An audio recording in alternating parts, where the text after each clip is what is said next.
This is Hannibal here from thehannibaltv.com, and today the special guest here on the podcast he's an artist actually, and we might get into some of his art stuff, and he's also a former WWE writer, the first WWE writer we've ever had on this channel, so possibly the last. Could be the you last. Never know. Dave Madigan, how are you doing today? Dan. Oh, Dan, sorry. See, now I already got heat with you. Yeah, no, you're well prepared for the show. That's good. That's okay. And it's actually right in front of me too on the screen. Dan Madigan. Where to start? So we always hear that a lot of writers don't have any wrestling background, but I can tell from the pictures on your social media and stuff, you seem to be a wrestling fan. Was wrestling something you were familiar with before you got into the actual business? Oh, a huge wrestling fan. I actually grappled out here in LA with Gene Labelle, and I grappled back in Boston. I wrestled for years, boxed, so I have an athletic background. But wrestling to me was, when I was a kid, it basically was a whole different world. You know, I would see these characters larger than life, and they were comic books come to life. And when I started to fell into wrestling, it's the same time I was looking at comic books and looking at exploitative movies, grindhouse films. Everything sort of came together. So wrestling to me was always on my horizon. I wanted to be a pro wrestler. That was my thing. I wanted to be a professional wrestler. And I was looking at Killer Kowalski had a wrestling school in Malden, Massachusetts, and I was gearing to go there. And at the same time I was going to be a pro wrestler, I decided to be a painter. So I was a starving painter instead of a starving wrestler. So it was always on my radar. How far did you get in your talks with Killer Kowalski? We've heard from the stories from Triple H in China. He could be very abrupt on the telephone when people would call him. No, I didn't get any traction with Killer. I had a couple of friends of mine that were working with him, actually in his school, and I had just at that time fell in love with painting, if you believe it or not. So I put all my energy towards that. That's what I went towards. But wrestling was always in the back of my mind.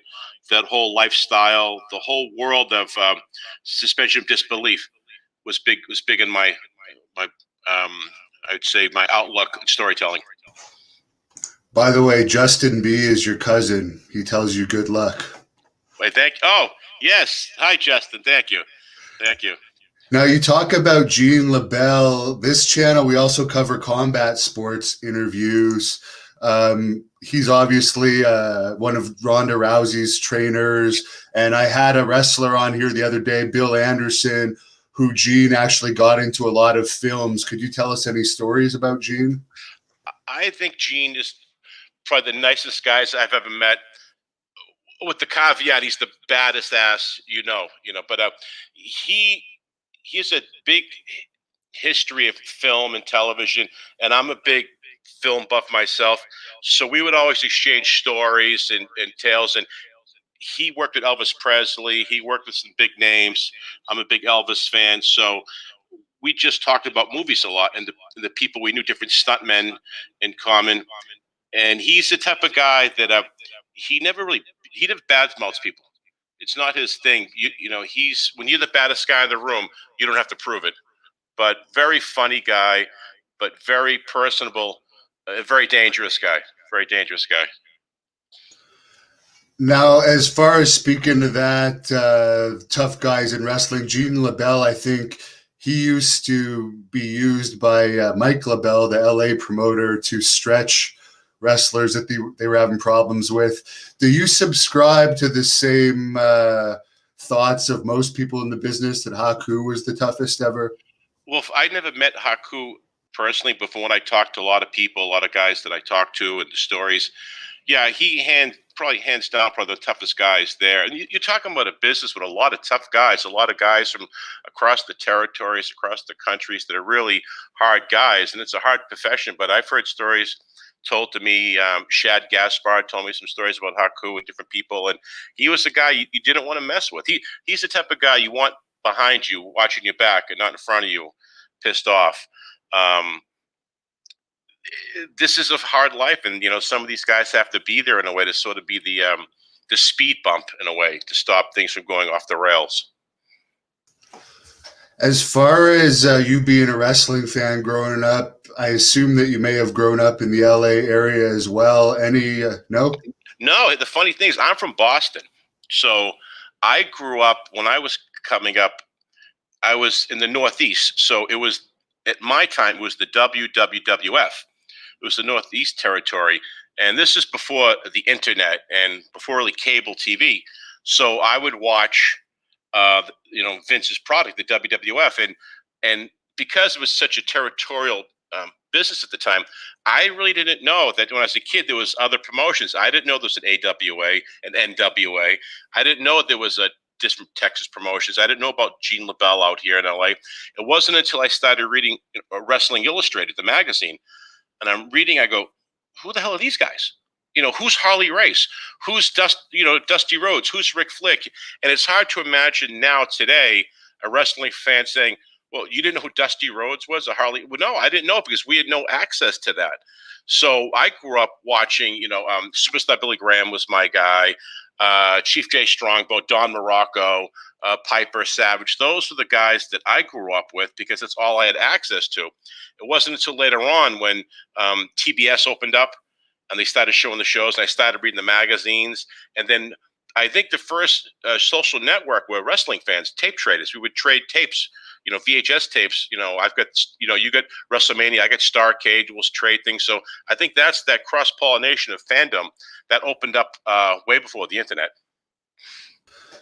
I'm pretty good friends with Billy Graham, and I've done maybe 4 or 5 interviews with him on this channel. So we have a lot of Billy Graham fans. Do you have any favorite memory of him you could share with us? Yeah, there was a character, a guy who lived back in Boston. I don't know if I should mention his name, but he was kind of an infamous guy, and Billy knew him. And this guy was on the far side of the law, we'll say, and he was a wrestler for a while. And Billy told me some stories. When he was with this guy, Billy was always afraid that they wouldn't get arrested. This guy was always doing some type of, not just mischief, but felonious type of things. And Billy realized, he's representing the company, he's holding the belt, and he had to stay away from this guy. Even Billy said that some of these people he hung around with the wrestling business were crazy. But I got to talk to him a few times, and I just found him to be a very interesting type of guy. I thought as a kid, this guy was bigger than life. I'd never seen anybody like him. I never talked to anyone like him. I thought that he was going to be the champ forever. And when I was talking to Vince alluded to this. He thinks, Vince said the biggest mistake he thinks his dad made, and you can, back me up or contradict, was taking the title off Billy when he did.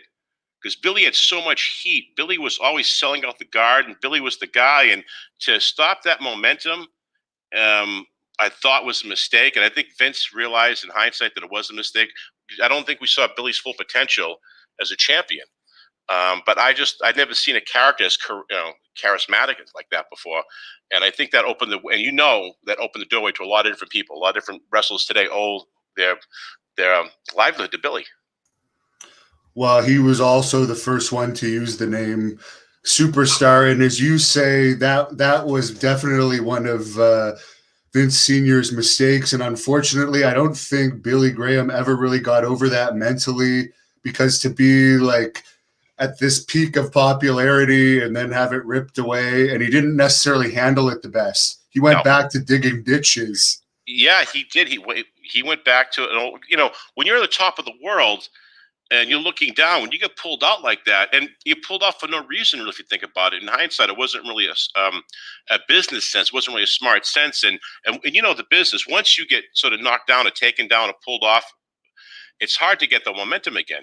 It's hard to get that push again. So you want to keep going. You always want to keep going forward and forward. And it's bad enough with injuries and being hurt and taking time off. And if the office is taking you out of that position, it's really hard to get your momentum going again.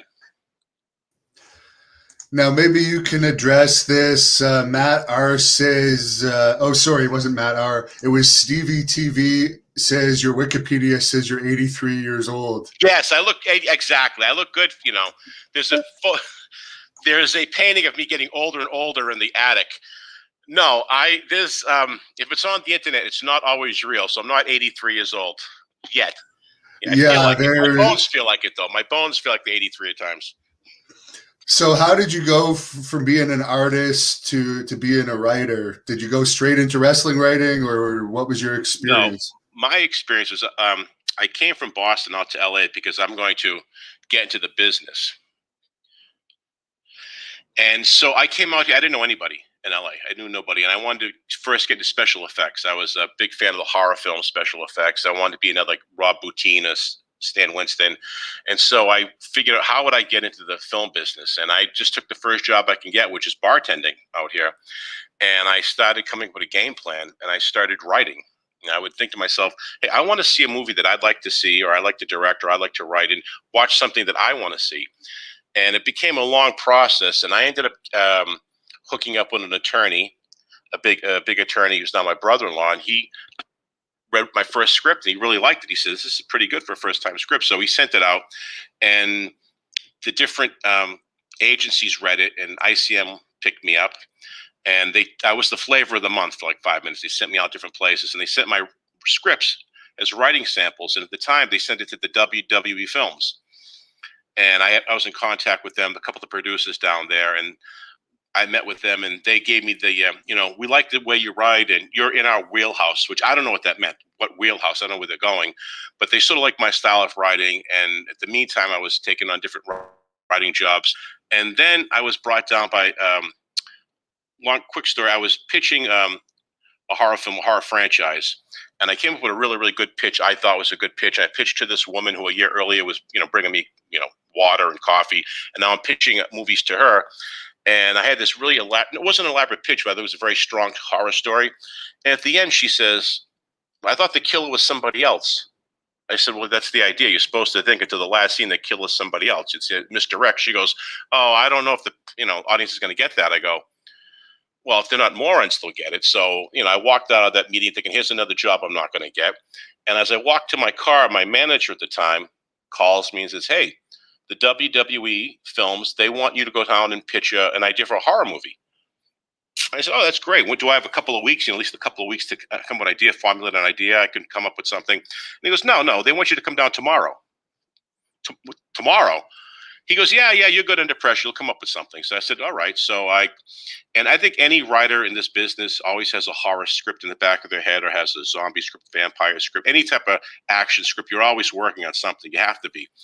So when I went to the studio in Beverly Hills, I met with the producers, and I didn't know really when I walked in the room which way I was going to go. I had an idea. They wanted to use Kane. I knew they wanted Kane to be the first icon horror character. So I started pitching this idea I had. And the producer's sitting there during the whole pitch like a statue. I mean, I thought he was dead. I was take this guy's temperature. He's not moving. And I'm pitching. I'm trying to get the guy going, excited and stuff. And if I was pitching on Easter Island, I'd have a better response, right? So I'm thinking, here's a job I'm not going to get. And at the end, I go, hit the story's over. I go, ta-da. And he slowly blinks and goes, Vince is going to effing love this story. This is great. He just blew up. And he said, can you send us, give us a treatment or something? And I said, sure. I actually, honest to God, forgot what I was saying. I was making things up in the room, and I came up with a treatment. I sent it to them on a Friday, and then Tuesday they called up. They said, Vince wants to make the movie. So that was literally how quick that went. That happened like within a couple of days. And the treatment I sent, usually most treatments in this town, 5, 6, 7 pages. That's the most for a treatment. It's an overall view of the story. And I said, hell with it. I just put I did a 54-page treatment. I put everything in it. It was like a pulp novel. And if they signed off on it, what I did, I just basically just took that treatment and expanded it to the script. I was taking a gamble, and it paid off. So I just fell into it, the movie aspect of it with wrestling as an assignment. Now, as I was going down and meeting with the producer pitching this movie idea, we talked wrestling. And he said to me, he goes, you know more about wrestling than anyone we know. I said, well, I'm from Boston. I'm from New England. I'm where Vince started, and I wanted to be a pro wrestler. And he said, have you thought about, writing for the TV show? I said, people write that stuff? I didn't know that they had a team of writers or whatnot. I said, no, I hadn't thought about that. And he said, would you like to throw, give you a hand at it? I said, okay. This is when I started watching the show, not as a fan, but, really watching with the product. And this is the exact same time they were doing the Katie Vick angle. So you know what happens. And so I stopped watching by that point, to be honest. I haven't watched since about 2005. You were so lucky. I started watching the Katie Vick angle, and I'm thinking, okay, I'm actually taking mental notes, okay, what you can and what you cannot do. Sorry, I'm from Canada too, so I don't even know who Katie Vick is. Oh, you're lucky. It was this whole angle where, oh God, it was this angle where Kane's ex-girlfriend was killed in a car accident, okay? And you could tell that's the border of good taste anyway, right? So at one point, Kane's girlfriend has died in a car accident. He takes the blame on, and there's a sequence where Triple H comes into a funeral home. It's a parody. He's wearing Kane makeup. He's, the Kane mask and everything. And he literally climbs into a coffin with Katie Vick in there and proceeds to have sex with the corpse. And people say that I have bad taste. And this whole thing gets worse from there, right? So, and I'm looking at what the product. I said, geez, with the exception of a child snuff film, you guys will do anything. So I basically look at Katie Vick as the low bar, in wrestling. And some people actually said I even wrote that episode. I said I had nothing to do with it. I publicly thought that was awful, but I took Katie Vick as a starting point, what to build from, and I came up with an angle about masked wrestlers coming in from South America called the Coven, and they're going to take over SmackDown because that's what wrestlers do, I guess. And the whole idea is this group of masked wrestlers is going to get the way clear for their leader called the Beast, and they're all masked wrestlers. And the whole idea culminated with Stephanie McMahon tied into the ring, tied down to the ropes, and her soul's possessed. And Vince McMahon is fighting his way through the Coven, fighting his way through the crowd with holy water going, the power of Vince compels you. The power of Vince compels you, right from The Exorcist. And I was going to have the ring levitate and all this crazy shit. And they read that treatment. They go, this is crazy. This is an insane treatment. And they hired me. That's how it happened. It would happen so quick. My head's still spinning how fast it went.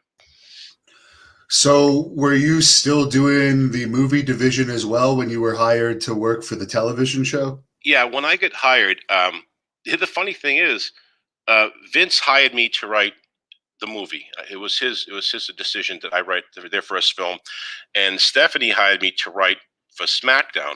And I don't think either person told either one I was the same guy. I was the same person. So when I showed up at Stamford, Connecticut, which is the home office, I was the golden boy. Oh, he wrote the first movie. He's on the team. So I was like, let's see how long I could parlay this. And that lasted about 5 minutes, But I always tried to keep the movie stuff separate from the writing team. I didn't think it was very healthy to bring when Vince started talking about the movie in the writing room, I thought it didn't work in my favor. You didn't have many friends in that room sometimes. So I always try to keep those two things completely separate. The movie was separate. This is a whole different entity, and writing for the team was a different thing altogether. From your understanding, I assume it must be profitable, but is the movie division profitable from your understanding? If you look at my royalty checks, not really, but if it is profitable because they're still making films and they still have their fingers in it. If it wasn't profitable for Vince, it would have gone by the way of his bodybuilding federation or the football thing, or they're still making money. And the thing about films is that when they play around the world, eventually they're going to recap their cost. It'll play in America, it'll play, what they were playing in theaters, they play out, and they have a big fan base out in the East, in China, and those areas. They're very popular there. So eventually playing on cable. I mean, I've got royalty checks from like Malaysia for like 87 cents. So the films they'll always find an audience to play. But if it wasn't profitable, they would have stopped a long time ago.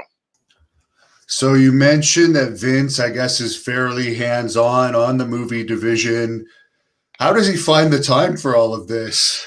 I got to be honest. I don't know. I've never seen a guy as focused as Vince is. I mean, there's alpha dogs, and he's the alpha of alpha dogs. And you have to admire that. because I only saw Vince at the capacity as, the head of the movie studio. I saw him in that capacity, and the head of the wrestling job. He was my boss there, but there was many, many hundreds of decisions he made every day as CEO of that company that affected everything. The things I didn't know about, that affected his personal stuff, but just the things that affected his publicly traded company. So the old saying, heavy is the brow that wears the crown. I mean, yeah, Vince, he's up early. His mind is always focused on the business. And I could honestly say this, that he loves this business. It's not about the money for Vince, even though he's got a lot of it. It's about the love of the business and for the love of the fans. That's what he cares about. He would tell me every day, every Monday, we're on that plane flying out to whatever show we're doing, we're the luckiest people in the world to be working in this business. And so he likes to keep his hands on things.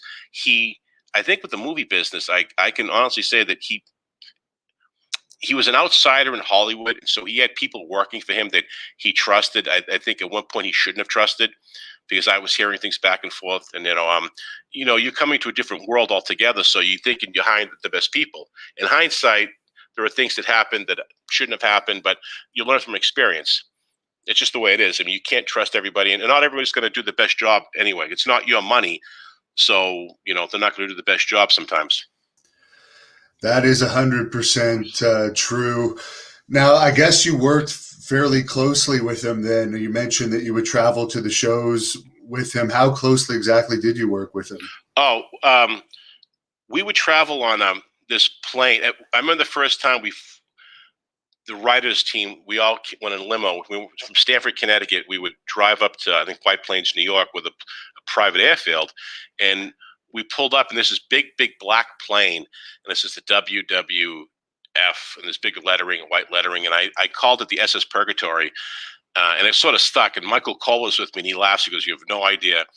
And so we would always be with Vince traveling, because the writing team was with him. And we always talked about the show. It was always about the show. There was no small talk. There was nothing about, "Hey, how you doing?" We sat down. The plane takes off. We take off the show. And we work on the show.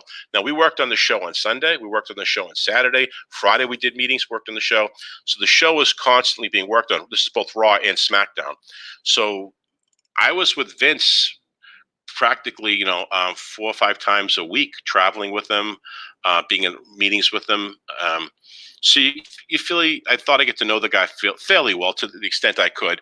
But I was a fan of wrestling. I was a historian, a film fan. So there's a lot of things me and Vince talked about that weren't quite wrestling related that he thought I appreciated. So he would give me these little tidbits of history once in a while. And I found that interesting. He is an interesting guy. He's the most driven guy I know. So I have to respect that more than anything. There's been a few people commenting on the alcohol in the background. Are you more creative, like if you have some alcohol in you? No, I don't really drink.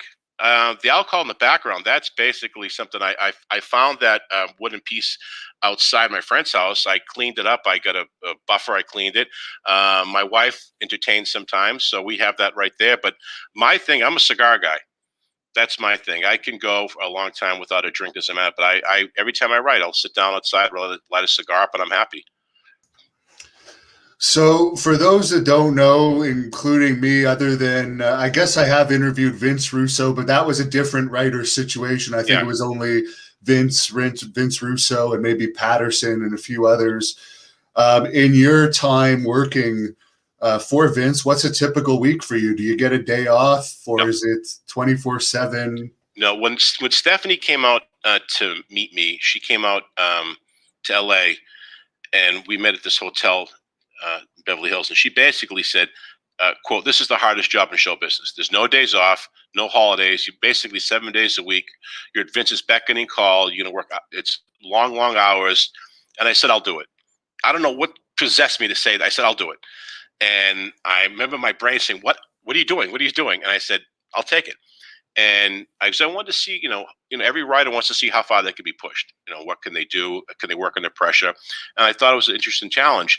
And my week was Monday, we would meet at the office, and we would get on limo. We'd go to the airport and we'd fly out to wherever Raw was playing. If Raw was playing in Texas, we'd fly to Texas. And then if Raw was playing in Canada, we'd go to Canada. And the way it was set up is Raw, if we're doing a show in Houston for Raw, the next show will be in Dallas, say for SmackDown. So we're traveling just not too far. Okay. And so I would be with Vince in the plane on Monday. We'd do a live show in the evening, in the afternoons at Raw.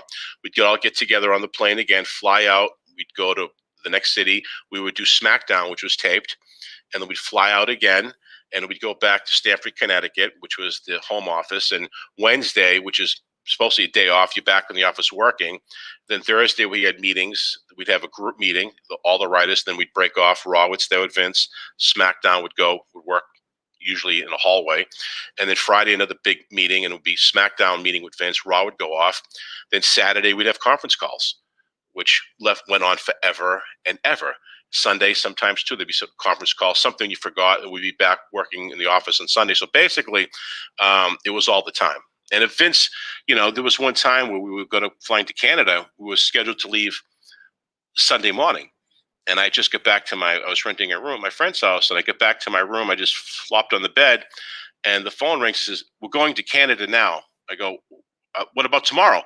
"Well, there's a storm coming tonight. Vince wants to beat the storm." What the okay, so pack up the bag, back to the office, flying out because we're going to beat the storm to Canada. So you were basically on Vince's call 24/7, and that's what it was like. You're always around the guy, and you find out what how he thinks, or you think how he thinks, and it's always go go go. It's always forward with Vince, go go go. I understand certain writers are assigned to certain talent sometimes. I think you were at the higher levels of the writing team, but I know with like the lower level guys, maybe they'll start them with some of the lower guys and they'll stick with them. Did you have certain talent that you regularly worked for, or was it always different? I think because they brought me in with Kane, I wrote Kane's character for See No Evil. I started working with Glenn. And I sat down, I started talking to him, found out he's a very, very sharp guy, very smart. So we had a lot of things in common. And then Vince told me once, he says, "You think like a heel," which I do. I think because the bad guy always gets the story going. Even when I write a script, the most interesting character is usually the villain, the bad guy, the heel. And so I was working with a lot of the heels. I was working with Eddie Guerrero, God rest his soul, Kurt Angle, Undertaker.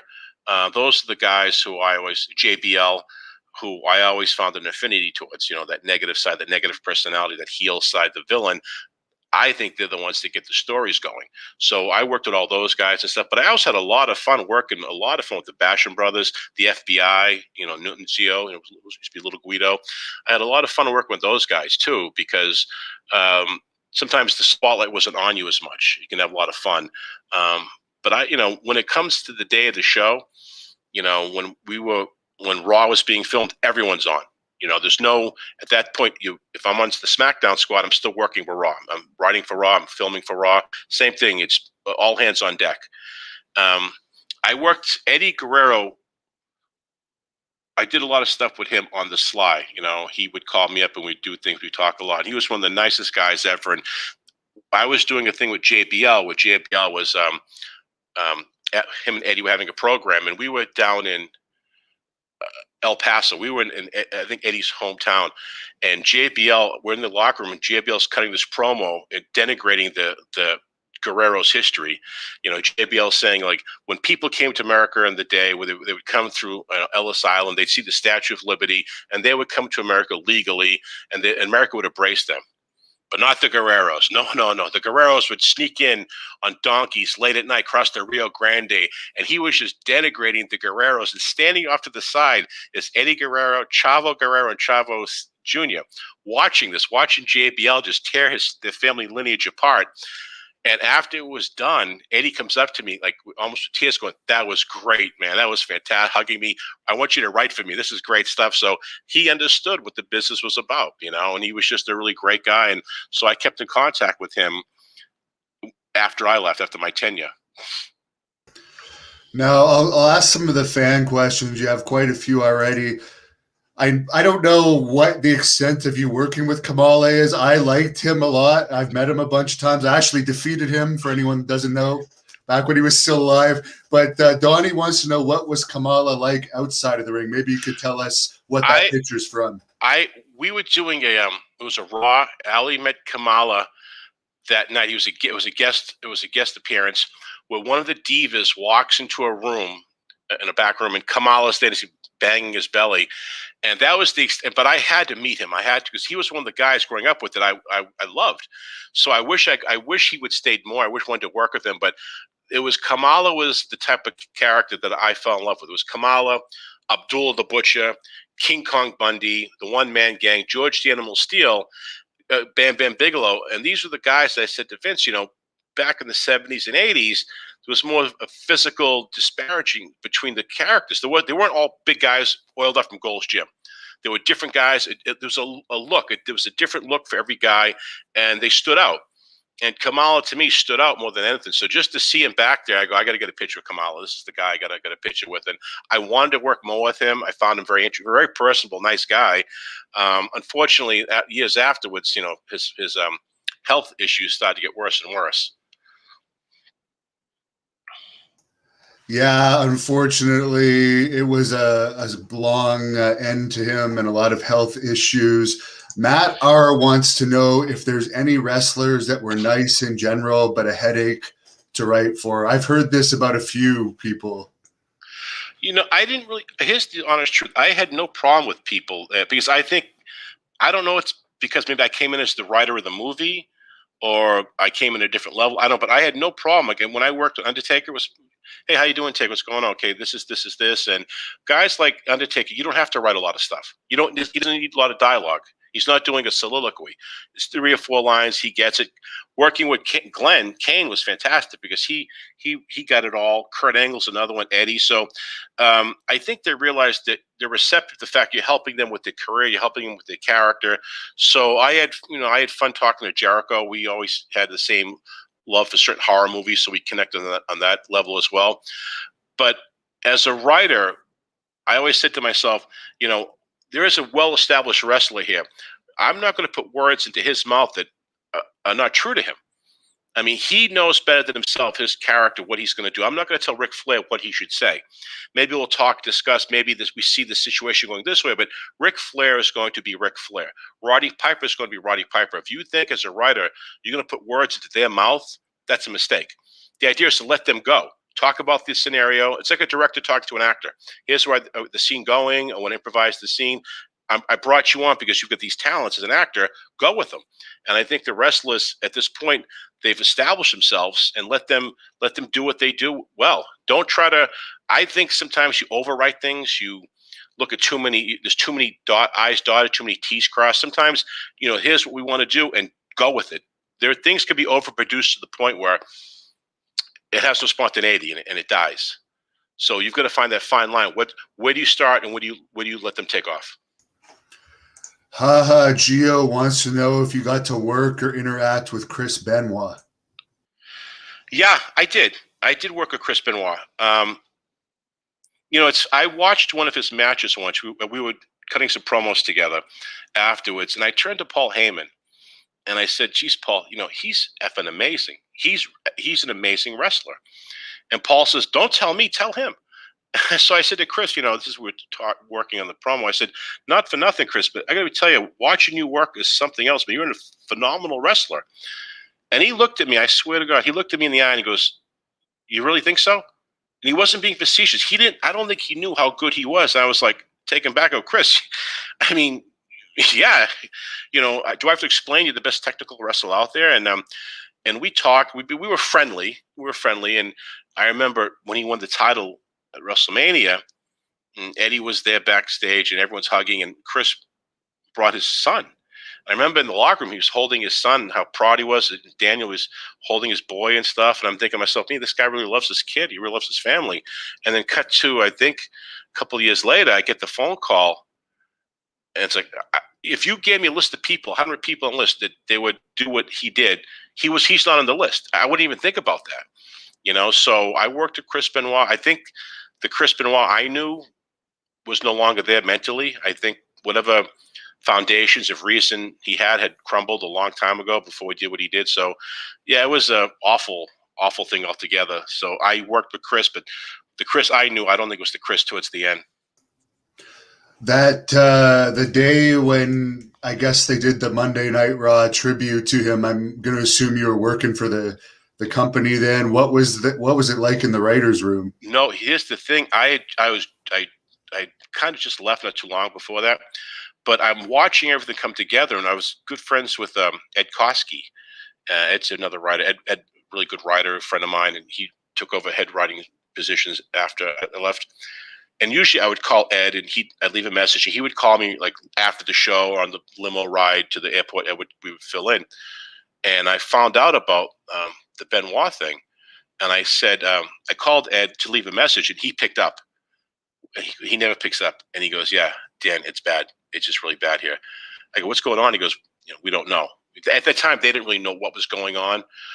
They know that Chris had passed, his family had passed, and so ironically, in a really scary way, the week before, remember, Vince McMahon's limousine blew up, and Vince was supposedly killed off screen. So there are a lot of guys backstage wearing a black armband, and there's a coffin there. There was a very solemn mood because that was going to be part of the storyline, not knowing that Chris Benoit over the weekend had murdered his family and himself. So there was already a somber tone to that show, and now this comes in. So I was in contact with Ed. Ed goes, "This is really bad." And then during the show, Michael Cole and I, we just texted during the show, and Cole had said, he goes, "It's getting worse." They're finding out bits of information. It was getting worse and worse. And it was just because we've never, ever canceled a show, and no show had ever been canceled. Even when Owen Hart passed away, the show went on. People have had heart attacks and died. And so for Vince to cancel a show, the magnitude of the situation was unparalleled. And then the next day to find out what happened, when you pull all that stuff back, you go, okay, we got to now do damage control. It's just, there is no page in the playbook to deal with that. You don't see that scenario happen often. So when it happens, you just make the best of it when you can, and you just go forward. Now, someone wants to know if there was any ideas pitched to you in wrestling that were really horrible besides Triple H's necrophilia. I think that's, and I wasn't even there for that. I showed up afterwards. I thought that, listen, a good necrophilia story works. If it works, it works, all right? You need the right premise. Read Edgar Allan Poe. His stuff is all filled with this dark type of depraved writing, but it's done in such a way that it's acceptable, or it's hidden, the subtextual things. There was a few things pitched to me that I was, I just sort of, well, at one point, who am I? I mean, I'm the last person to say something's a bad idea. Let me hear it. Let's hear. Maybe there's something in it that works. And a good idea is a good idea. I used to get really good ideas from Jimmy Corderas, the referee.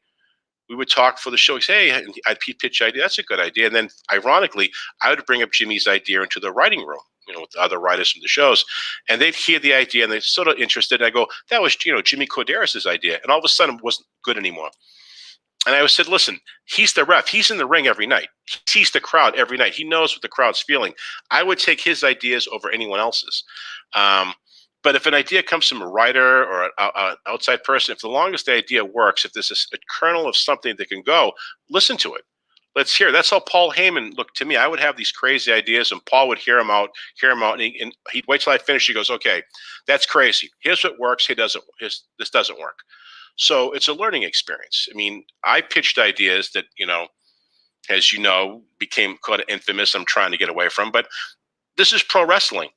If we can't push the envelope, why are you in the business?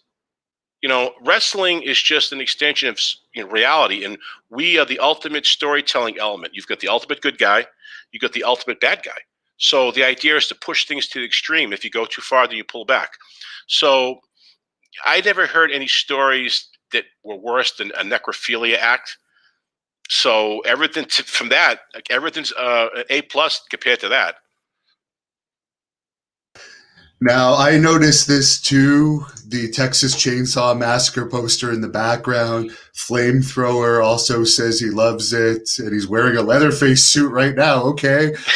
Could you tell us a little bit about which Texas Chainsaw Massacre you like the best? The first one is definitely mine, the original. Well, first of all, back here, I have this the back, we had a big tree, big shade tree, this window, and we said to the, gardener, just take a little off, take a couple branches off. He decapitated the thing. I can see a solar flare in the sun now, so I put this here so I'm not backlit. But the Texas Chainsaw Massacre is one of my favorite films. The director, Tobe Hooper, I became very close with Tobe. I became, towards the end of his life, his caretaker. He used to introduce me as his son.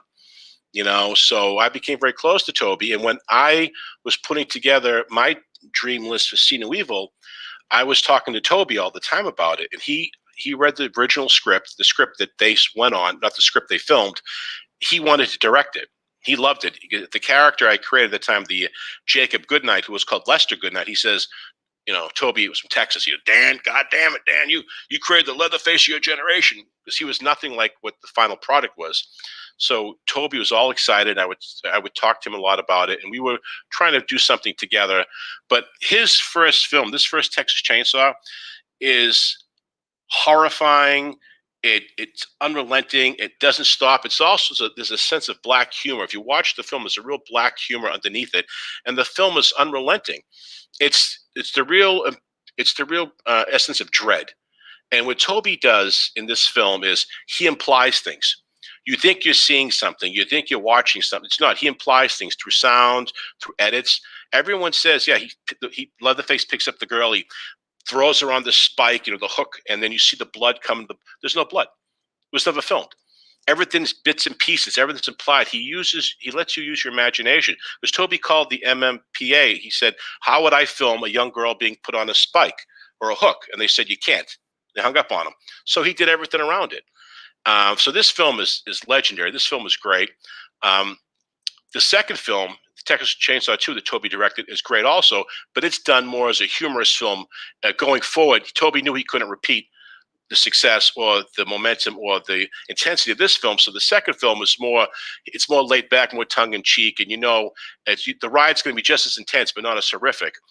I was supposed to pitch the remake of this. That's how I met Tobe. I was hired basically to remake Texas Chainsaw, and things fell out the last minute, but they loved my pitch, and Tobe heard about it, so I became friends with Tobe, and that's how that relationship grew. So I got into the horror world as a fan, ended up becoming very close to the guy that made my favorite film. Someone wants to know, were you around for the Shawn OHara Devil's Advocate character?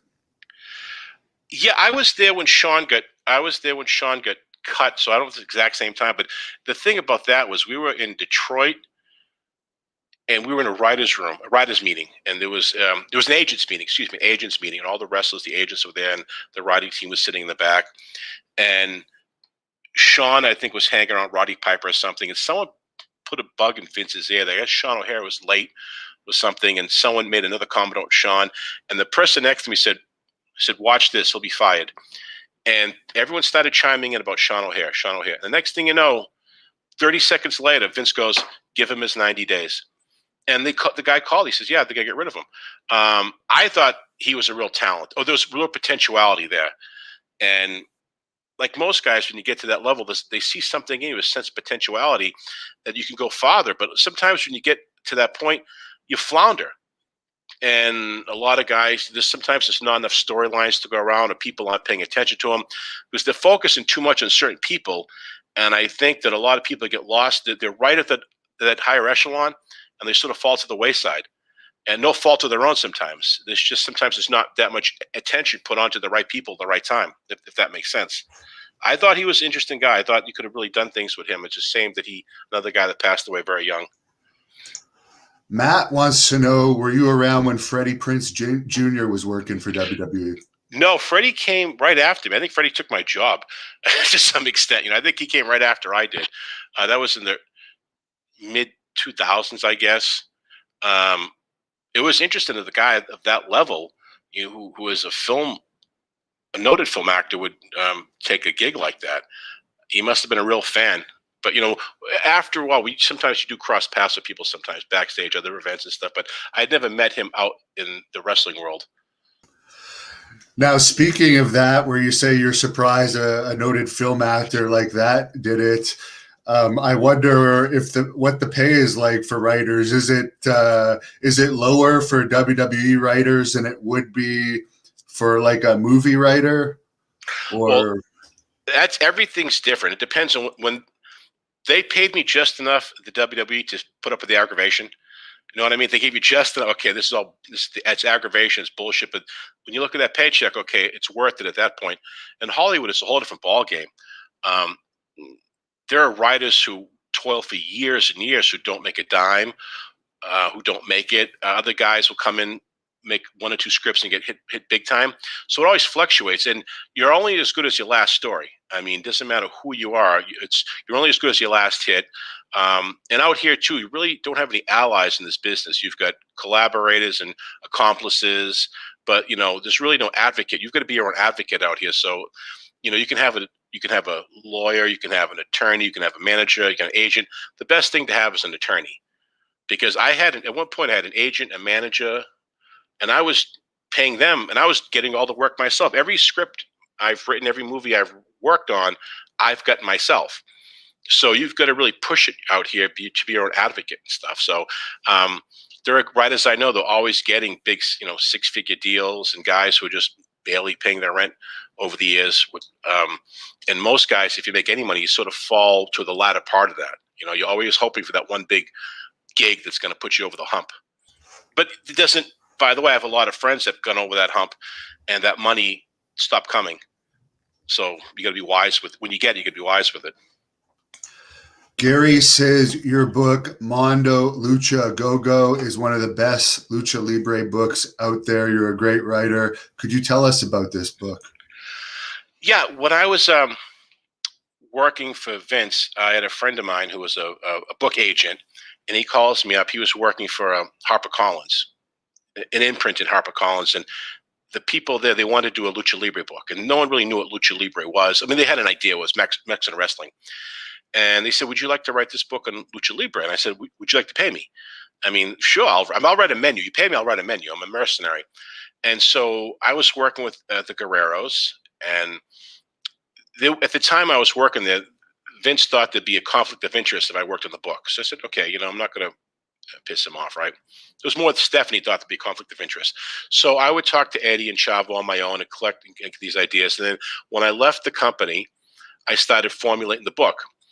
And I would talk to Chavo for hours about Lucha Libre, because Chavo's father, Gory Guerrero, is one of the most famous luchadors in the world. And his partner was El Santo, the Atomic Pair. So you have these two famous wrestlers. And Eddie would tell me that El Santo was like his uncle. He'd lived at the house. He knew him his entire life. And even living in Eddie's house, living with Eddie, very few times El Santo took his mask off. So that's how much they lived this world. So when I started doing the book in general, when I left WWE and I had the Guerrero's blessings, so people in Mexico started opening up to me. They, if I was just the outsider, it's a very cloistered world. People would shut off to me. But once I said, hey, Eddie Guerrero or Chavo Guerrero or people that they knew, everyone opened up to me. So I was down in Mexico and watching the matches, Tijuana, talking to people, and just gathering a lot of information. I think I had 5,000 images. My pal, Ed McGinty, who's a film director, Ed was taking the photographs. Ed was going down there, taking photographs, shooting the matches for me. And then I had all the writing done. I got all the much. I cut out 40,000 words. The editors called me to go, this is the most information, any subject we've ever had. We have to cut out like 40,000 words. That's another book. So I had to cut out all this massive chunks of the book and make sure that everything still flowed together. And then when I sent everything to HarperCollins, they said, this is great. And it was full of photographs and posters and stuff. And they said, all we need is release forms from the people that own the artwork. I said, release forms? They go, yeah, any image needs a release form. All the photographs, I'm saying to myself, these photos were taken 70 years ago in Mexico. No one knows who the hell took them, let alone who owns them. So I said to HarperCollins, I said, yeah, send me a copy of the release form, what it looks like. So they faxed it over. I looked at you've got to find out who took the image and whatnot. I said to my brother, okay, make 100 copies. We sat in his office. We forged every name. We just made it. We got the phone book and we made up every Mexican name we could. I write with my left hand. I pretend I had palsy. We just started writing names. We sent them to HarperCollins, and that was it. That was my due diligence on that aspect of it. But I did do a lot of research, and I called one guy in Mexico. His last name was Agua Sanchez. His dad was a famous producer. His dad produced many of the Santo films, the Blue Demon films, the Mil Mascaras, all the Lucha films his dad produced. And since his dad made these movies, people have been using his posters, ripping them off, using the posters for different things. So I found his address, and I said, listen, if possible, may I have permission to use your posters and your dad's posters in this book? And he said, you're the first person ever to ask my permission, ever to call me, the first person. You have my blessing. Good luck. And I said, oh, I appreciate that. And then I said, listen, your dad produced all these great Santo films, these Lucha Libre movies, where are they? And I'm hoping he says, oh, they're right down here. Come on down here. I'll make a deal with you, whatever. And that's what my mind said. And he says, son, this is Mexico. No one knows where they are.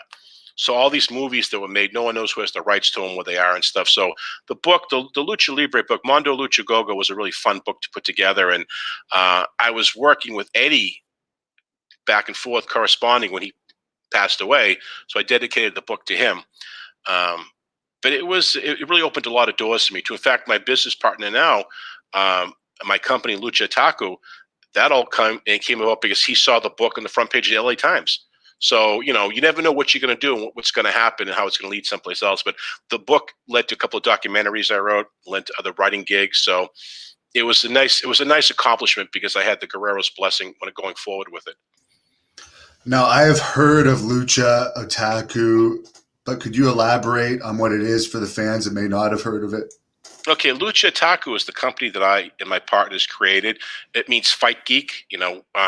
It's everything that I liked as a kid growing up. Remember that there was a show out in the United States called Night Flight. It was on Friday nights, Saturday nights. It was a combination of bizarre videos and artwork and strange movies. So Lucha Taco sort of represents everything that influenced us. We're more or less a production company. We were working with wrestlers. Now my partner's a film director. He's an editor. I'm a writer. I produce. So we basically, Lucha Taco it's an umbrella company for production, for entertainment. 2 years ago, 2019, we put together a tryout. We were working with Sonny Ono and Kaz Hayashi. They were with Wrestle One at the time, and we had these tryouts throughout America. There was 6 dojos, one in Los Angeles, the Inoki Dojo, a couple in Texas, New York, and we had over hundreds of wrestlers come together to try out because we were going to take 10 to 12 wrestlers to work in Japan. They were going to train for 2 weeks with Kaz Hayashi. They're going to try to get a match at the Corcoran Hall. And so the response that we got was phenomenal. We had the best turnout ever. We had many people from all different people flying in from Vegas, people driving for hours. So we had a great response in LA alone. So every dojo throughout the country had a major response. And through these dojos, we picked the 12 people, our first inaugural class. We took them to Japan. And they loved it. It was the time of their life. Some of these people, the first wrestling match was in Corcoran Hall. And so it became so popular that a lot of the guys now working in Japan, guys have gone over and they're working with the Japanese promotion. So my company, Lucha Taco, we're a promotion that, we cross-pollinate American wrestling with Japanese wrestling. And we sort of, with that bridge that goes back and forth, and Sonny Owen was part of that. And it went so well that last year we were gearing up for a bigger event, but COVID hit. So that put the kibosh on everything. So that was the big monkey wrench that sort of stopped the momentum. But now we're back up again. We're running again. We have more tryouts coming in the future. We're dealing now with not just one wrestling promotion in Japan, but several. Sonny's our liaison. Kaz Hayashi's back on board. My partners are together. So the response we've been getting from people from gyms and dojos, not just in America, but in Canada and some in Europe and England, it's been overwhelming. So we're going to have another tryout. And people will come and we'll try out, and we'll take, once again, the top 10 to 12, and with the most potential, we'll take them to Japan. And we started this relationship with Japanese companies, bringing wrestlers to Japan to train, learn that style, and they come back to America to work. So that's one of the things Lucha Taco is doing, besides some other projects, film projects we're doing as well. Renee D wants to know, who was the most difficult wrestler to work with? Renee, hold on, that's not a trick question. I really didn't have a problem with the wrestlers. I think the fact that they respected me, I respected them. I didn't have a problem. Like I never really worked with Triple H. He was always off on his own, and Shawn Michaels. Those are the two guys I never really had contact with storyline wise. But everyone else was. I mean, Taker knew exactly what to do. Kane, Kurt. I would give Kurt Angle 3-4 pages of dialogue. He'd just get it. Boop, boop, done. Eddie. So every JBL, same way. He'd get it. And think about it. I'm giving them dialogue they're just getting that they're gonna have to probably say within an hour. They've got to learn the dialogue. They have to know the matches, know the angles. Everything's coming at these guys the night of the show all at once. One big ball of confusion, and they keep it all in the head, which is great. So I don't think I had a problem with any wrestler one-on-one. Personality-wise, I think we're all there to do the job. Get the show going, get you ready for the show. So there were times I had problems with wrestlers' characters. Like, where do you see a character going? Like, after a certain situation, where's this guy going to go? That was problematic sometimes, but not the person themselves, but what you do with the character sometimes became an issue.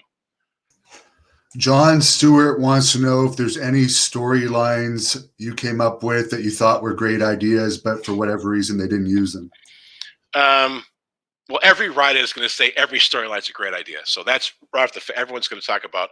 I learned I had some storylines that worked that didn't work, and so I think the thing I was proudest with I was part of working with the Kurt Angle Eddie Guerrero storyline where they had their big match. That was a lot of fun working with that. Working with Eddie and JBL when we did the match in LA, there was like a slaughterhouse. The blood was everywhere. That was another fine storyline to work with. I got to be honest. I had a lot of fun working with Eugene. And I'll tell you why. When Nick Densmore sent those tapes up, he was at OVW. He sent these tapes up of his character, of Eugene. And he was more like a Rain Man character. He was more on the farther end of the spectrum, if I could say that. And I'm watching with Vince and some of the team. I go, there's something here, but I think we need to make him more accessible to the people, more not likable, but more accessible to the people. I said, make him more so he's more on the different end of the spectrum. He's more upbeat and like this. And we need someone to go with him. We need someone. This character has to have someone complete opposite to work with him. That's how contrast works. And I had just met William Regal like a week earlier. He's just coming back off an injury. I said, how about putting him with William Regal? And Vince goes, that's a great idea. He goes, call Regal, tell him to be on TV tomorrow. So when we sort of put Eugene with Regal, that was a lot of fun because Regal's a brilliant actor. I mean, he looks like one of the Cray brothers. He's a great actor. He's great at voices in the back room, and he has a lot of experience. So seeing this unkept kind of wacky guy, Eugene, with the very prim and proper Regal, I thought was a good combination. And like most stories, they weren't hitting it off together very well. There was conflict, but slowly the kid Eugene got under Regal's skin, and Regal started to like him, and there was a bond there. And even though it's wrestling, you're telling a story, it was kind of interesting how they were getting together, this relationship. And then Regal pulled me aside once and we were talking. He says, Dan, I'm a heel, and I'm going to by nature have to turn on him. And I go, yeah, you're right. And I knew that. And it was a moment that me and Regal were both kind of sad, like, geez, that's kind of sad what's going to happen. But he turned on him such a way he didn't want to do it. And I remember when we filmed it, the day we filmed that scene, it was kind of very touching. I thought it was even though it was wrestling, it was a very touching scene. And I thought that that was a fun thing to work with. One thing I'll tell you, I really thought that summed up what wrestling really is, at least to me. We were filming in Boston, which is nice. I was in my home city. And it was me and the film crew with Undertaker and Paul Bearer. And we were filming a scene with Undertaker's walking out of the darkness towards us. So we needed a long area. It wasn't really a hallway. Nothing was really lit to be that dark. So we went down to the loading docks, and there was these long trailers. And so we set up so Taker would be in the trailer, the end of the trailer, and he's walking towards us, and you see him emerging from the shadows, and Paul Bearer's could be to the side. So we're setting up the camera down there. And at the end of this long hallway, there's a door where people came in that have, special needs people with a wheelchair, people that had trouble walking would come in through this way. And a dad's bringing in his son. His son, I think, had palsy or something awful. And the kid could see Undertaker. And the kid was just shaking. The kid was excited. And I went to Taker. I said, Taker, you got a fan down there. And the Taker never breaks character. He's stone face. He walks all the way down the hallway. This looming big guy with the hat down to here and this cape, and it's like the Grim Reaper coming out of the shadows. And he looks down at the kid, He puts his hand on the kid's shoulder and goes, "How you doing, buddy?" And the kid started to cry. The dad started to cry. The crew started to cry. It was just an amazing moment. And then take a walk back, and I said, "Geez, Take, that was something else." And he said, "If that's the least we can do." And that's true. If what we do brings some joy to someone like that, then it's kind of worth it. I mean, that's why we do it in the first place. That's why they do it in the first place. That's why we create stories to detain people. From cave paintings to computer screens, we create stories to detain. That's why we do it.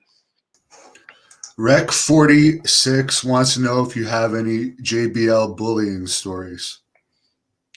I like John a lot, and I can see John's position as being we'll say an enforcer back there. But I'll tell one thing, and John will back me up because I don't think John denied. I was working. It was me and John and Todd. No, it was who's the young kid from Tefnum. What was he? The announcer. My mind just went blank. What's his name? Oh, Justin Roberts. No, not Justin. I know. No, it was before. It was he was the young. Oh God, I can't believe I'm going blank. Was his name Matt? Was his? And he was a young announcer. It'll Does he work for Impact now? He used to work for Impact. Yeah. Josh Matthews. Yes. Thank you. I'm sorry. He's a nice. I can't believe I blanked. But Josh. So it's Josh Matthews, and we're just going through everything. We're just going to run through what we're going to film. And in the promo, in the B-roll, we're going to film. JBL is going to, slap Josh Matthews. And I'm thinking, okay, we're going through this. Okay, we're setting up lighting. Bubba's got the camera, and Chris is lighting. So we're just getting, the look of it, how it's going to be. We're running through it. Practice. JBL comes up, and he slapped Josh. It was like a Tex Avery cartoon. The poor kid's face just elongated, and you could hear this slap. Like, holy shit. And the poor kid's had this big red mark on his face like this. And so now we got to wait 10 minutes till the mark goes down. There's no way he can film it now because it looks like he's got someone put red paint on his face. And Josh took it like a champ, man. He took it standing. And I said to John, I go, when we film, let's just don't kill him. All right. Just, so we waited, and John whacked him again right across the face, That was the closest I'd say to bullying, but that's, it's a hard business. I wouldn't have done that, but I'm not JBL. But I've had a lot of fun with John. I think John's a very smart guy. I think John loves the business, and I think there's, as everyone knows watching, there's a hierarchy in the business, and you've got to sort of respect the boundaries to who was there before you and how you proceed going forward. So I think John was there to make sure that those lines were not crossed. Did he have glee in doing it? He probably did. I don't know. But, I mean, I give all credit to Josh Matthews for taking that shot. Donnie wants to know who was your favorite wrestler to work with and write for? Unofficially, it was Eddie. See, officially, I was told not to write for Eddie Guerrero. I was told by certain people, he's off limits. I'll write for him. And Eddie would call me and said, Dan, they don't know. Can you? So I would always talk to any time Eddie called me, we would talk, and we talked about different things. And he was just like the nicest person in the world. So unofficially working with Eddie was great. But I think working with Kane was a lot of fun because, I get to know Glenn. I get to know this character, this bigger than life character, this monster. Then I get to work with Gene Snitsky. And Snitsky was just another big, large life character, this real monster heel. So I'm still friends with Snitsky. And, these large life villainous characters worked well for me. I worked well with Kurt Angle too. I think I said I'm a heel. I think that villain mentality to me gets the story going. And the guys, if you look at every good story, it's the villain that gets things going. The hero is just a guy who's reactionary. He's going to wait till the bad guy does something. But the bad guy, and every good bad guy, if you think about it, in his mind, he's not the bad guy. In his mind, he's the hero of his own story. He wants something. He's the doer. So working with these guys, these wrestlers that were out there just wanting something, I really found a kinship to that, So I think working with Eddie was great. Working with Kurt was great. Undertaker was great because you didn't have to write a lot of stuff. I mean, 3 or 4 lines. It was perfect. He knew his stuff. Kane was always a lot of fun doing it. I had a lot of fun with Nunzio, Little Guido with the FBI. They were fun to work with. There was a lot of fun with those guys. The Bashams were fun, and they were very appreciative too. You throw a guy a couple of lines here and there, like, "Hi, man, thanks a lot for thinking about me and stuff. Thanks for putting me on the show." I saw wrestling as a variety show. You've got all these high intense matches, then you've got matches that aren't as intense. You got maybe a humorous section, because if you keep having a show at all these high intense matches, you're going to burn out the audience. You're going to burn out the wrestlers. So I always saw the show as being to be ups and down, humorous, fun matches that are serious, real serious matches. So to give an amalgamation of different things to people. So I always had fun with everyone. Everyone I worked with, I tried to have the most fun out of it, because it's a new experience to me, and it's a new way of writing. Every character is different. If you're writing a screenplay, every character has to have a different voice to them. If you're working on a wrestling show, every wrestler can't sound the same. Every promo can't be the same. You've got to vary it up and stuff. I mean, if you close your eyes and every wrestler sounds the same, there's something wrong. Someone wants to know what your favorite wrestling era was, and I think he means Eddie Boston stories, because he's saying Eddie Chicago stories. Oh. He's actually from Boston, everybody. Yeah, no, Dan from Boston. Well, I would go to the Boston Garden, which is no longer there, but I would go to the Garden as a kid, and just to see. I remember distinctly. I was in the Lowell Auditorium. And this is where I'd see like different fights. I saw all the Golden Gloves matches there, different wrestling matches. But I was in the Lowell Auditorium, and Andre the Giant walked by me. I was at an end seat. I try to get the end seat as always, which you could stand on the seat. And I remember looking up to him. It was like looking at like Jack and the Beanstalk. I was like, "What the hell?" And he walked by me. Like his shadow felt heavy walking by me. And those moments stayed in my head, seeing him and Chief Jay Strongbow. And the first time you see them live, it's the first time you see guys on TV all the time, but you see them live and you hear the show, you smell this taste, everything about it it's like a real carnival coming to life. Those impressions stayed with me. And when Andre stepped into the ring, he towered over big men. So that was when the first thing that stayed in my head, well, this is a larger than life carnival coming to life and stuff. And then when you see Billy Graham live, you see Don Morocco. When I saw Piper walking the Boston Garden, the crowd went absolutely crazy. He was a natural heat seeker. And you see, how does a character get to this point? How do you create a persona where everyone hates your guts? And if everyone hates your guts, you're doing something right. That's the best thing in the world. I thought, and I look back now, I realize, so I used to watch TBS wrestling. God, I hated Jim Cornette. I hate Jim Cornette. I hate Jim Cornette. Jim Cornette's a genius. He's doing his job. He played his part to the point where I hated Jim Cornette. I realize now that Cornette was a genius behind it. I think I listened to him a lot. I think he's fascinating. But those were the characters that the guys that you hate that I fell in love with. I thought, to me, the grit of all of wrestling, of all the time and era, to me, the one person that exemplifies what wrestling is to me is Bobby Heenan. Bobby Heenan, to me, if you said, what is wrestling? I put to Bobby Heenan. This is the guy. He knows wrestling, but he's larger than life. He's not just a color man. He's not just a worker. He is what wrestling is. It's spontaneity. It's fun. It's different. It's dangerous. And I look to people like Bobby. When I saw Bobby in the 70s and 80s up to the 90s, that was my favorite era. Anything with to do with that era. But now with YouTube, I go down that rabbit hole like anyone else. I'm looking at stuff from the 50s. I'm looking at stuff in England. I'm looking at stuff in Japan and Mexico. So you find different flavors you like. But to me, it was the 70s and 80s, because that was the most. That set an imprint on me. And anything with Bobby and Gorilla Monsoon, that was the combination that made wrestling special to me. Your cousin here says, good stuff. You used to take him to shows in the 80s when he was a little guy, and he misses you. Yeah, I missed you. They're all back in Boston. My cousins Justin and David. Ironically, they're monsters now. They're all bodybuilders. They're huge. My cousin John, they're all sort of like just sprouted up and grew and stuff. But we used to go. I remember taking my cousins to see the first WrestleMania. Oh, that was something else. You had to get your tickets and stuff. And then for the subsequent, ironically, the first 3 or 4 WrestleManias I take my cousins to, I end up working WrestleMania 20. I'm backstage working it. So it's funny how things work, because I grew up watching Vince McMahon. I would see Vince McMahon on TV Saturday mornings at noon. There was wrestling. And then from 12 to 1, this wrestling. From 1 to 4, it was horror movies, Creature Double Feature. So my entire childhood, I've never really grown up. I still work in wrestling. I still work in horror movies. So I'm just in an elongated state of arrested development. But the first time I saw Vince outside, I was going to see a Clash concert. And at the Cape Cod Coliseum, I'm waiting in line, and the limousine pulls up, and Vince McMahon walks out, and he goes to the box office to get the receipts and tickets. And I go, "That's Vince McMahon." And people go, "Who's that?" I go, "That's the guy in wrestling." I didn't know he was the owner, by the way. At that time, there was the kayfabe. You didn't know what Vince was the owner of the company. You just thought him as the announcer. And I remember seeing Vince at the box office going, "Wow, I mean, wonder what it is to work with this guy." Years later, you find out firsthand. For that WrestleMania, I've never actually met anyone that's been to the first WrestleMania. What was that experience like? I was at a closed circuit. I bought tickets at closed circuit.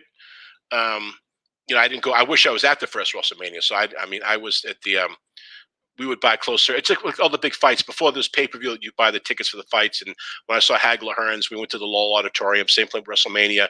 You go to the Lowell Auditorium, and but you could still see there was something about WrestleMania. Even it's a closed venue.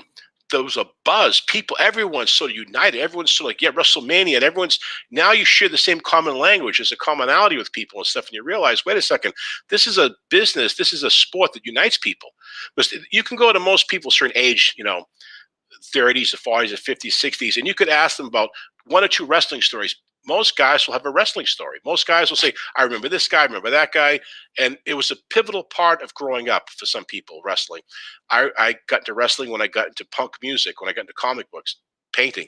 It was part of who I was, that whole persona. So everything sort of came together. So even when I got away from wrestling, it still pulls you back in and stuff. I mean, I try to get away from wrestling now, and I'm working with Japanese wrestlers. I was working with Mexican wrestlers, It's like the mob. You never get out of it. You try to get out, but somehow you pulled back in. Peter wants to know, as we wind this down here, what wrestler had the best in-ring talent but had not the greatest mic skill, and what did you do to handle that? I think I don't want to talk out of school. I also don't want to get beat up. But I think that's why there's managers. I remember when I first saw Bobby Lashley, I was like, we went down to OVW. I was like, oh my God, this guy's a monster. This guy's tremendous. What he doesn't have skill-wise, you can always hide. You give him a manager, or you give him a partner who could pick up the slack. There's always ways to hide things. I remember we had Viscera and Mark Henry. And I wanted to put those two together. I said, there's a killer, unbeatable team. I was going to call them the Black Alps. These guys are unbeatable. I said, you can just have these guys with a manager, and they're unbeatable. And once again, if there's a problem with the mic skills, you just sort of like you small promos. Have someone else cut them for him. Give him a partner. Always hide the weaknesses. Another thing I learned from Paul Heyman, you bring out their strengths, you hide the weaknesses. I mean, people say Roddy Piper wasn't the best guy in the ring. He was a great performer in the ring, but you gave him the mic, forget it. Piper was the greatest mic guy there was. So you find out what you're good at, and you accentuate it, and then you give someone else. You give Piper Bob Orton to work with, or someone else, or Paul Orndorff. This is a business of it's like a magician. You hide things, you bring things out. I think Chris Benoit, I had trouble with Chris Benoit with promos. He was so full of energy. I don't think he knew what to focus the promo sometimes. And I say, Chris, with you, less is better. You're the Wolverine, you're the aggression. Just less is better. And we would do a lot of cuts. And I would go again. I go, just do it quickly, like your matches, technical, quickly. You don't need to say a lot. You're very boom. Here it is, succinct. Brevity. That's what get things across. So I think the hardest time I had with someone was Benoit, and it's only because his mind was always racing. I said, Chris, you don't need a lot. You just came off a big match. You're gonna do something in the match spectacular. Just give the crowd just a little taste of it and go on. So I think that answers the question. I think it was probably Benoit. Now, for fans that want to follow you or look up your Lucha Taco projects, where can they do that? I would just look up Lucha Taco, Lucha Lucha Otaku, which means fight geek. So look up Lucha Taco, luchataku.com. Also look up Grand Japan. Grand Japan is the promotion I created with my partners in Sonny Ono. That's what we're putting together, pure Japanese wrestling matches throughout America. So Lucha Taco, Grand Japan. There's something else we're working on yet, but we haven't quite signed the contracts yet, so I'm not at liberty to say, but we're doing something in the virtual world as well. And that's coming up soon. And for anyone that hasn't seen my interview with Sonny Ono, it's on here. It's like 2.5 hours, very detailed. I'm still friends with him. I'll put up, for some reason, the motion graphic won't load, but this is a sample of your art, which you have posted on your Facebook at Dan Madigan, if people want to look it up. Yeah. But do you want to tell us anything about your art before we close off here? Yeah, no, it's funny. My artwork, I mean, ever since I was a kid, I was getting censored. I got censored in 5th grade. The nuns brought a psychiatrist in to throw me out of school. They thought I was crazy. They found some drawings I did that, at the time they would have put me on ADD and Ritalin and thrown me out, but they were, kids' drawings. And they were very, we'll say, antisocial. And so I was always getting into trouble with censorship. I got in trouble in college with censorship. When I worked in movies, I got in trouble with censorship. Wrestling, I got in trouble with the Japanese royal family. The Church of England came after me. You don't realize sometimes your work can offend people. And I've always thought that my artwork is not much of an artistic expression as a social commentary.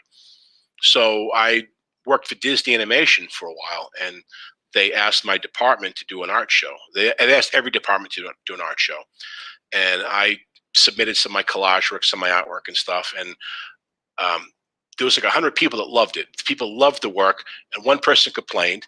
And so the president of the company pulled me aside, Peter Schneider, and he says, listen, I love your work. I think it's great. I can't have it on the wall. And he said, your work makes people think. So I took all the artwork off the wall, and I had my car in the parking lot. I put all my artwork around the car, and I had my own, everyone from the gathering, the art show, came outside with their white wine. They walked around my car and they saw my show outside in the parking lot. You're supposed to create, whether it's wrestling or writing or art, you need to push these envelopes. You make the people have to not feel safe. You got to push them. So my artwork, if I'm not painting, I'm doing collage work. It's always been on that realm of religious themes, because that was the first thing I saw as a kid when I was learning to paint. I didn't go to museums or galleries. I would see paintings in the church. I would see crucifixions and saints being martyred and stuff. So the first time that I had access to art, it was very brutal. And so that's going to stay within you sometimes. So my art always has a thematic theme of redemption, salvation, religious connotations. And it's got me in trouble at times. But still, if you can't push yourself, then why are you even there? If you're not offending someone, if you don't offend someone, you're not doing something right. Yeah, I kind of subscribe to that too. Well, it's been a pleasure talking to you. I know we went overtime here, but I was kind of bombarded with fan questions, and I only asked a small percentage. So maybe we can have you back sometime. And if I'd love to come back anytime. If you need something from me, let me know. And maybe in a couple weeks, couple months, we want to get together and do it again. And who knows? I'll get in more trouble by then. Who knows? But I had a great time, and I really appreciate you reaching out to me. I really thought. I want to thank Maurice Shorthall from Cheap Heat, the podcast. He hooked us up and stuff, so I was really righteous of him to do that. So thanks a lot, buddy. Yeah, he's from Ireland, and you guys can check him out. Cheap Heat, search it up on YouTube. There's an interview with you on there. I'll let you close it off however you want.